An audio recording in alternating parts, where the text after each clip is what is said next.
E aí, pessoal, graça e paz para todos vocês. Aqui é o pastor Christopher. Estamos na nossa jornada de leitura da palavra em um ano.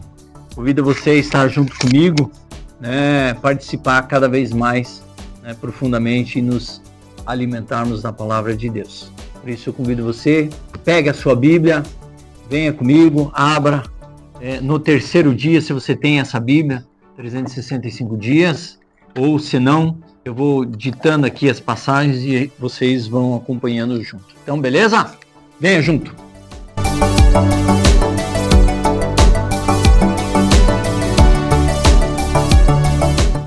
Então vamos lá para o nosso 14º dia, fechando assim a segunda semana de leitura da palavra. E assim nós vamos avançando cada vez mais, nos enchendo daquilo que importa, a palavra.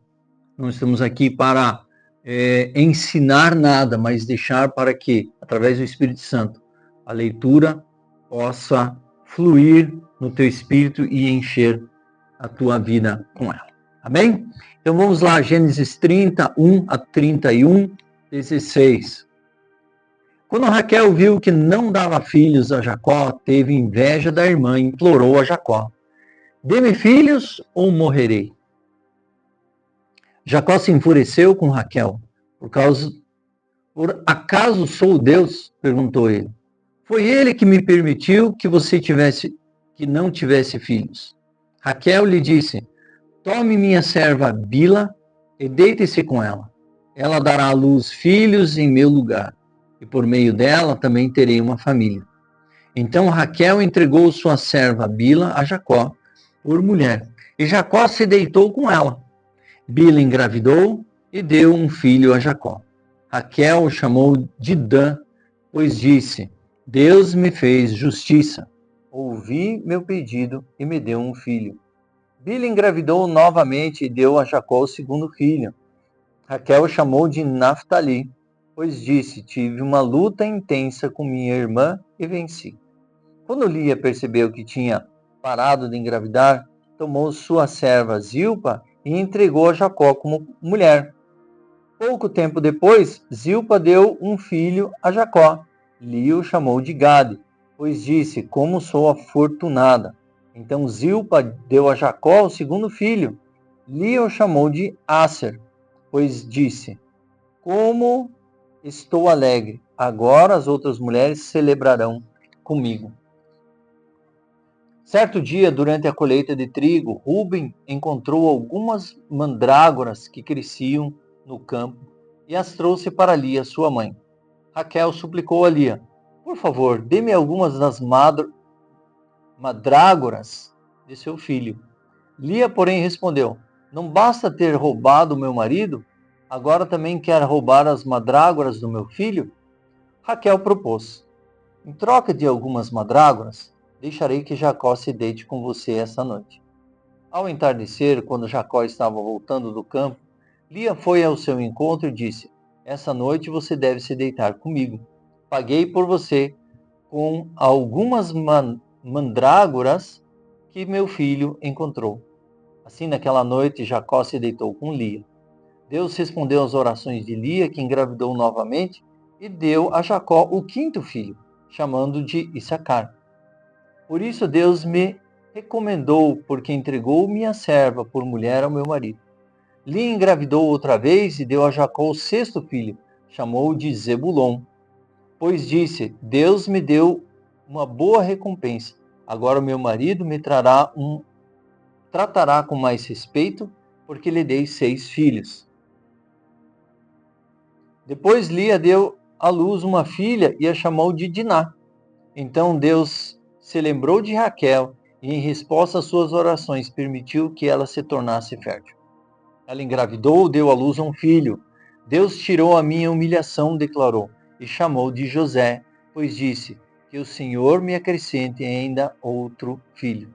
Logo depois que Raquel deu à luz a José, Jacó disse a Labão: por favor, libere-me para que eu volte à minha terra natal. Permita-me levar minhas mulheres e meus filhos, pelos quais eu servi e deixei-me partir. Deixe-me partir. O Senhor sabe muito bem como trabalhei arduamente a seu serviço. Labão respondeu: Se mereço o seu favor, fique. Eu enriqueci, pois o Senhor me abençoou por sua causa. Diga-me qual será o seu salário, e qualquer que seja o valor eu lhe pagarei. Jacó respondeu: O Senhor sabe como trabalhei arduamente a seu serviço e como seu rebanho cresceram sob meus cuidados. De fato, o Senhor tinha pouco antes de eu chegar, mas sua riqueza aumentou consideravelmente. O Senhor o abençoou por meio de tudo que eu fiz. Mas e quanto a mim? Quando começarei a cuidar da minha própria família? Quando quer rece... Quanto quer receber de salário? Perguntou Labão mais uma vez. Jacó respondeu: Não me dê coisa alguma. Se o Senhor fizer o que lhe direi, continuarei a cuidar dos seus rebanhos. Deixe-me inspecionar seu rebanho hoje e remover todas as ovelhas e cabras salpicadas e malhadas, além de todas as ovelhas pretas. Elas serão meu salário. No futuro, quando o Senhor conferir os animais que me deu como salário, verá que fui honesto. Se encontrar em meu rebanho alguma cabra que não seja salpicada e malhada, ou alguma ovelha que não seja preta, saberá que eu roubei do Senhor. Está bem, respondeu Labão. Será como você disse. Naquele mesmo dia, porém, Labão saiu e tirou o rebanho, todos os bodes listrados e malhados, todas as cabras salpicadas e malhadas, ou com manchas brancas, e todas as ovelhas pretas. Colocou os animais sob o cuidado de seus filhos, que os levaram ao lugar a 3 dias de viagem de onde Jacó estava. Assim Jacó ficou e tomou conta do resto do rebanho de Labão. Então Jacó pegou alguns galhos verdes de álamo, amendoeira e plátano, e removeu tiras de cascas, formando listras brancas nos galhos. Em seguida colocou os galhos descascados juntos ao bebedouro, onde o rebanho ia beber água, pois era ali que se acasalavam. Quando se acasalavam diante desses galhos descascados, com listras brancas, davam crias listradas, salpicadas e malhadas. Jacó separava os cordeiros do rebanho de Labão. Na época do cio, colocava o rebanho de frente para os animais listrados, pretos, de Labão. Assim Jacó foi formando seu próprio rebanho, que mantinha separado do de Labão. Sempre que as fêmeas mais fortes estavam no cio, Jacó colocava os galhos descascados nos bebedouros em frente delas, para que se acasalassem diante dos galhos. Não faziam o mesmo, porém, com as fêmeas mais fracas, de modo que as crias mais fracas ficavam com Labão e as mais fortes com Jacó. O resultado foi que Jacó se tornou muito rico e dono de grandes rebanhos, e também de servos e servas, e muitos camelos e jumentos. Logo, porém, Jacó percebeu que os filhos de Labão estavam reclamando dele. Jacó roubou tudo que era do pai, à custa do nosso pai. Adquiriu toda a sua riqueza. Jacó também começou a notar uma mudança nas atitudes de Labão para com ele. Então o Senhor disse a Jacó: Volte para a terra do seu pai e de seu avô e a terra dos seus parentes, e eu estarei com você. Jacó mandou chamar Raquel e Lia ao campo, onde ele cuidava dos seus rebanhos, e disse a elas: Notei que seu pai mudou de atitude em relação a mim. O Deus do meu pai, porém, tem estado comigo. Vocês sabem que tenho trabalhado arduamente a serviço do seu pai. Contudo, ele me enganou e mudou o meu salário 10 vezes. Mas Deus Deus não permitiu que ele me prejudicasse. Se ele dizia salpicadas serão meu salário, o rebanho começava a dar crias salpicadas. E quando mudava de ideia e dizia as listradas serão seu salário, então o rebanho inteiro dava crias listradas. Desse modo, Deus tirou os animais de seu pai, os deu a mim. Certa vez, na época do acasalamento, tive um sonho e vi que os bodes que se acasalavam com as cabras eram listradas, salpicadas e malhadas. Então, o meu sonho, o anjo de Deus disse: Jacó. Eu respondi: Aqui estou. E o anjo disse: Levante os olhos e você verá que apenas os machos listrados, salpicados e malhados estão se acasalando com as fêmeas do seu rebanho. Pois vejo como Labão tem tratado você. Eu sou o Deus que lhe aparece em Betel, o lugar onde você ungiu a coluna de pedra e fez voto a mim. Agora apronte-se, saia dessa terra e volte à terra natal. Raquel e Lia responderam: da nossa parte, tudo bem. Afinal, não herdaremos coisa alguma da riqueza do nosso pai. Ele reduziu nossos direitos aos mesmos que têm as mulheres estrangeiras. Depois que nos vendeu, desperdiçou todo o dinheiro que você pagou por nós. Toda a riqueza que Deus tirou do nosso pai e deu a você é por direito nossa e nossos filhos, por isso faça o que Deus ordenou. E agora vamos para Mateus 10, de 1 a 23. Jesus reuniu seus 12 discípulos e lhes deu autoridade para expulsar espíritos imundos e curar todo tipo de enfermidade e doença. Esses são os nomes dos 12 apóstolos. Primeiro Simeão, também chamado Pedro, depois André, irmão de Pedro, Tiago, filho de Zebedeu, João, irmão de Tiago, Filipe, Bartolomeu, Tomé, Mateus, o cobrador de impostos, Tiago, filho de Alfeu, Tadeu, Simeão, o cananeu, Judas Iscariotes, que depois traiu Jesus. Jesus enviou os 12 com as seguintes instruções: não vão aos gentios nem aos samaritanos. Vão antes às ovelhas perdidas do povo de Israel. Vão, anunciem que o reino de Deus, o reino dos céus, está próximo. Curem os doentes, ressuscitem os mortos, purifiquem os leprosos, expulsem os demônios. Deem de graça, pois também de graça vocês receberam. Não levem no cinto moeda ou ouro, prata ou mesmo cobre. Não levem bolsas de viagem, nem outra muda de roupa, nem sandálias, nem cajado. Quem trabalha merece seu sustento. Sempre que entrarem em uma cidade ou povoado, procure uma pessoa digna e fiquem em sua casa até partirem. Quando entrarem na casa, saúdam-na com a paz. Se o lar se revelar digno, que sua paz permaneça nela, senão, retirem a bênção. Se alguma casa ou cidade se recusar a recebê-los ou a ouvir a mensagem, sacudam a poeira dos pés ao sair. Eu lhes digo a verdade, no dia do juízo, as cidades perversas de Sodoma e Gomorra serão tratados como no rigor que essas cidades. Ouçam, eu os envio como ovelhas no meio de lobos. Portanto, sejam espertos como serpentes e simples como as pombas. Tenham cuidado, pois vocês serão entregues aos tribunais e chicoteados nas sinagogas. Por minha causa serão julgados diante dos governantes e reis, mas essa será a oportunidade de falar a meu respeito e a eles, aos gentios. Promessas de Deus. Nós seremos perseguidos em nome dele.